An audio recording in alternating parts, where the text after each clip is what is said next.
नाज़रीन, आज का हमारा टॉपिक है नमाज में दिल क्यों नहीं लगता या नमाज में अजीबो गरीब ख्याल क्यों आते रहते हैं और इसका हल क्या है। मैं आपको 3 चीज़ें ऐसी बताऊंगा, अगर आप उन पर अमल कर लेंगे तो इंशाल्लाह आपकी ये प्रॉब्लम सॉल्व हो जाएगी। 3 चीज़ों के पहले नाम सुन लीजिए। पहले नंबर पर हमारे पास है अज़ान, दूसरा है वज़ू, तीसरा है नमाज का तरीका। चलो अब मैं आपको एक एक करके हर चीज़ समझाता हूँ। सबसे पहले अजान होती है। आप इसे ऐसे समझिए, your first reaction becomes your last impression. मतलब अजान सुनते ही आपको नमाज की तरफ निकल जाना चाहिए। ये एक हुक्म की तरह है, हय्या अलस सला हय्या अलल फला। आपको बुलाया गया है, यानी कि चॉइसेस नहीं दी गई कि 5-10 मिनट बाद आना है।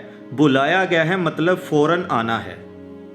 लेकिन हम क्या करते हैं, अपनी मर्ज़ी और सुस्ती से काम लेते हैं। सोचिए, अगर आपको कोई डीएसपी या जज बुलाता है और आप 15 मिनट लेट पहुंचते हो तो वो सबसे पहले क्या पूछेगा? बहुत बिजी था तू, हम फ्री हैं तुम्हारे लिए। यानी बहुत गुस्सा करेगा। ये तो सिर्फ इंसान की मिसाल थी और यहाँ हम अपने रब के बुलावे को इग्नोर करते हैं, फिर शिकायत करते हैं कि नमाज में दिल नहीं लगता। याद रखिए, अजान और जमात के दरमियान का वक्त इंसानों ने अपनी सहूलत के लिए रखा है ताकि लोगों को मस्जिद तक आने का वक्त मिल जाए। डायरेक्ट ऐसा कोई हुक्म नहीं है, लेकिन असल में अगर मस्जिद पहले ही फुल हो तो अजान के फ़ौरन बाद जमात शुरू की जा सकती है।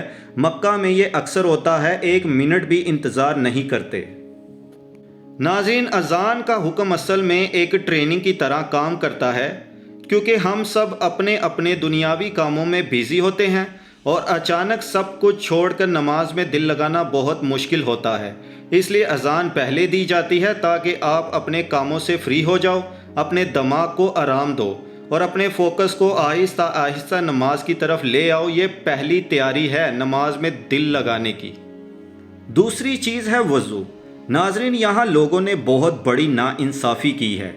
अक्सर लोग समझते हैं कि वज़ू सिर्फ साफ़ सुथरा होने के लिए होता है, लेकिन असल में वज़ू का एक बहुत बड़ा मकसद है। ये असल में तैयारी है, तैयारी अपने कुल कायनात के मालिक के सामने खड़े होने की।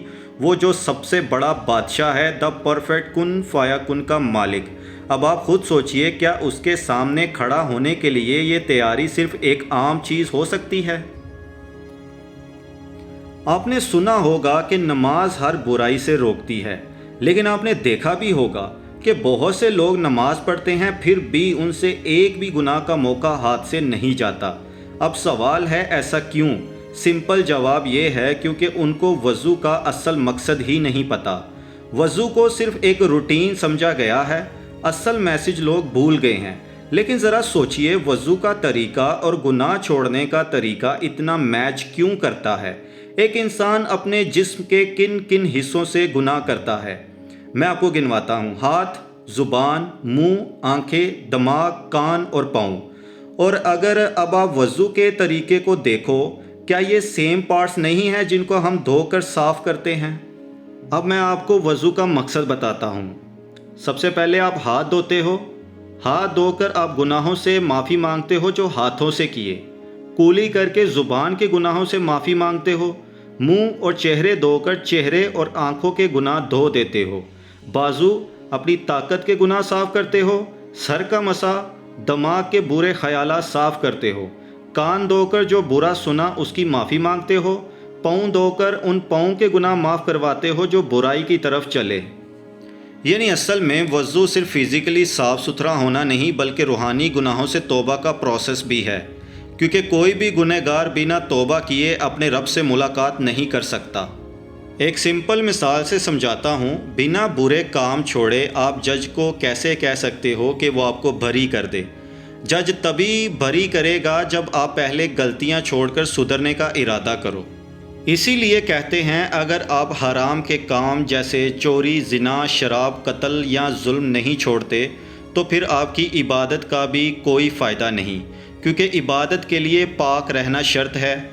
और यही वजह है कि जो लोग वज़ू का असल मकसद नहीं समझते, वो नमाज तो पढ़ लेते हैं लेकिन गुनाह नहीं छोड़ पाते। अब आखिरी और तीसरी चीज़ है नमाज का असल तरीका। سب سے پہلے سمجھ لو نماز اصل میں آپ اور آپ کے رب کے درمیان ملاقات کا نام ہے۔ امیجن کرو آپ ایک عام انسان ہو لیکن آپ کی ملاقات وقت کے بادشاہ سے فکس ہو گئی ہے۔ اب جب ملاقات کا وقت آتا ہے اور آپ اس کے سامنے حاضر ہوتے ہو تو آپ کیا کرو گے؟ سب سے پہلے اس بادشاہ کی تعریف کرتے ہو، اچھے الفاظ میں اس کی شان بیان کرتے ہو، اور پھر اگر آپ کو کچھ چاہیے ہو، کوئی مسئلہ ہو تو اسے وہاں پر بتاتے ہو۔ بالکل اسی طرح جب آپ نماز شروع کرتے ہو تو پہلے اللہ کی حمد و ثنا کرتے ہو، اس کے بعد آپ اپنے رب سے جو چاہے مانگ سکتے ہو۔ لیکن یہاں ایک بہت بڑی غلطی ہوتی ہے۔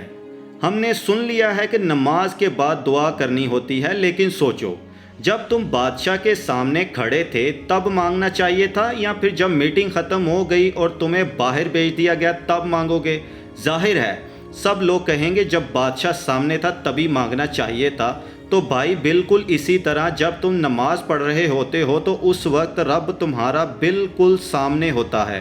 سلام پھیرنا اصل میں یہ ہوتا ہے کہ میٹنگ ختم ہو گئی، پھر جب وہ ملاقات ختم ہو چکی تب تم باہر نکل کر مانگتے ہو، تو کیا یہ ٹھیک ہے؟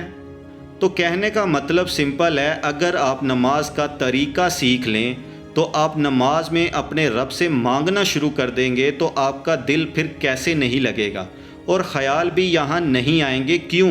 کیونکہ اب آپ اپنی لینگویج سے اپنے رب سے مانگ رہے ہو۔ خیال تب آتے ہیں، جمائیاں تب آتی ہیں جب آپ کو سمجھ ہی نہ ہو کہ آپ کر کیا رہے ہو۔ تو اب آپ کے لیے یہ ٹاسک ہے، پریکٹیکل کر کے دیکھنا اور پھر کمنٹس میں آ کر بتائیے گا کہ آپ کو کتنی ہیلپ ملی۔ کائنڈلی دوسروں سے بھی شیئر کریں تاکہ ان کی بھی ہیلپ ہو۔